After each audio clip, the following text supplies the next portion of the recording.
Affirmative থেকে negative এটা দিয়ে শুরু করি।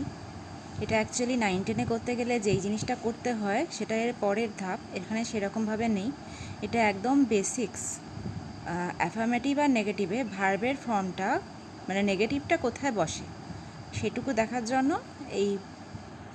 এই sentence প্যাটার্নটুকু।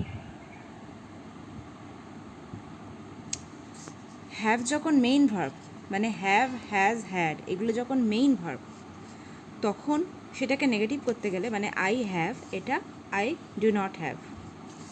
Has, does not have, এখানে কিন্তু সব হ্যাভ হচ্ছে।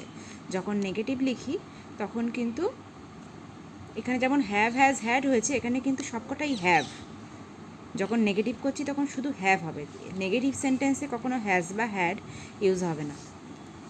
কীভাবে চেঞ্জ হচ্ছে? যখন এটা কিন্তু হ্যাভ যখন main verb, I have, I do not have, তার মানে হ্যাভ থাকা মানে হচ্ছে এখানে হ্যাভের আগে ডু নট বসছে। হ্যাজ থাকা মানে হচ্ছে এখানে হ্যাভের আগে ডাজ নট বসছে।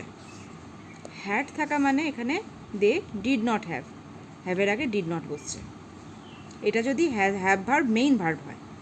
হ্যাভ ভার্ব যদি হেল্পিং ভার্ব হয় তাহলে মেইন ভার্ব আর হেল্পিং ভার্বের মধ্যে পার্থক্য হচ্ছে এখানে হচ্ছে এটাই হচ্ছে মেইন। যেমন আই হ্যাভ এ ডল, এখানে হ্যাভ মানে আমরা যেরকম ছোটোবেলা শিখেছিলাম হ্যাভ মানে আছে। আই হ্যাভ এ ডল, তাহলে I do not have a doll, এটা করলে নেগেটিভ। আই হ্যাভ মানে আমার আছে। কিন্তু হ্যাভ হেল্পিং ভার্ব কখন? যখন আমি লিখেছি আই হ্যাভ ডান, মানে আমি এটা করেছি, এখানে কিন্তু হ্যাভ মানে আছে না, পজিশন বোঝাচ্ছে না। এটা এই ডু ভার্বটার এই ফর্মটা আমার, আমি এটা করেছি, মানে করা কথাটা, করা ইংরেজি ডু, সেটাকে আমরা অনেক রকম বলতে পারি। Do, did, done, does, doing, do এর অনেক রকম ফর্ম হয়। করা কথাটা আমি করা এরকম তো বলি না আমরা, আমি করি, তুমি হলে তুমি করো, আমি করেছি, আমি করব, আমি এটা করেছিলাম। একটাই করা ভার্বটাকে অনেক রকম বলা যায়। তো এই অনেক রকম ফর্মটা কিভাবে হবে? অনেক রকম ফর্মটাকে করার জন্য এটা মেইন ভার্বের ফর্মের সঙ্গে একটা অক্সিলিয়ারি ইউজ করা হয়, অক্সিলিয়ারি বা হেল্পিং ভার্ব। তো যখন হ্যাভ, কখন হ্যাভ, হ্যাজ, হ্যাড V3 মানে পাস্ট পার্টিসিপেলের সাথে কখন বসে? যখন আই হ্যাভ ডান মানে আমি করেছি। এখানে হ্যাভটা কিন্তু এই ডু ভার্বটাকে হেল্প করছে টু মেক দ্য মিনিং যে আমি করেছি, প্রেজেন্ট পারফেক্ট টেন্স। এটা করার জন্য তখন আমি এটাকে হেল্পিং ভার্ব হিসেবে ইউজ করছি। তাহলে এইরকম সেন্টেন্সে যখন আমি প্রেজেন্ট পারফেক্ট বা পাস্ট পারফেক্ট টেন্স ইউজ করছি, সেই সেন্টেন্সটাকে নেগেটিভ করতে গেলে কি করতে হবে? আই হ্যাভ ডান, এখানে কিন্তু আই ডু নট হ্যাভ হচ্ছে না, এখানে আই হ্যাভের পরে নট বসছে। He has not, he has done, he has not done, এখানে কিন্তু ডু নট হ্যাভ হচ্ছে না। এখানে যেমন করেছিলাম যখন হ্যাভ ভার্বটা মেইন ভার্ব ছিল তখন কিন্তু নেগেটিভে সবসময় আমি হ্যাভই ইউজ করেছি।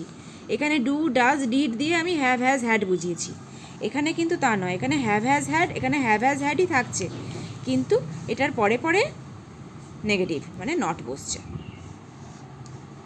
যদি অন্য কোনো ভার্ব হয় মেইন ভার্ব, গো মানে যাওয়া, go, do, I go, I do, তাহলে আমরা এটা কী করে চেঞ্জ করব? এটাও ওই হ্যাভ মেইন ভার্ব হওয়ার মতো। এগুলো এখানে মেইন ভার্ব, এখানে হ্যাভটা মেইন ভার্ব ছিল, তাহলে এখানে হ্যাভ মেইন ভার্ব যেইভাবে চেঞ্জ হয়েছিল এখানেও কিন্তু অন্য কোনো মেইন ভার্ব হলেও সেইভাবেই চেঞ্জ হবে। I go, I do not go, he goes, he does not go, he went, he did not go. যেমন এইখানে হয়েছিল আই ডু নট হ্যাভ, এখানে দেখো আই ডু নট গো। হি, এখানে কি ছিল? শি ডাজ নট হ্যাভ, এখানে হি ডাজ নট গো। একই রকম সেন্টেন্স প্যাটার্ন, যখন মেইন ভার্ব হচ্ছে এগুলো কিন্তু মেইন ভার্ব।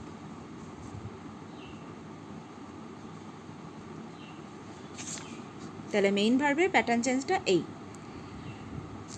আচ্ছা, যদি বি ভার্ব থাকে অ্যাম, ইজ, আর ওয়াজ, ওয়্যার, তাহলে কি এইগুলোর পরে সিফ নট বসছে। এটা কিন্তু এইগুলো বি ভার্ব মেইন ভার্ব হলেও তাই, বি ভার্ব অক্সিলিয়ারি হলেও তাই। যদি আমি বলি I am a good girl, তাহলে I am not a good girl, এখানে এটা বি ভার্বটা মেইন ভার্ব। আর যদি আমি বলি যে আই অ্যাম, যদি আমি বলি আই অ্যাম রিডিং, এখানে কিন্তু অ্যামটা হেল্পিং ভার্ব, এটা মেইন ভার্ব, এটা হেল্পিং ভার্ব, কিন্তু উভয় ক্ষেত্রেই এখানে কিন্তু জাস্ট অ্যামের পরে নট বসছে। আই অ্যাম নট কি আছে রিডিং।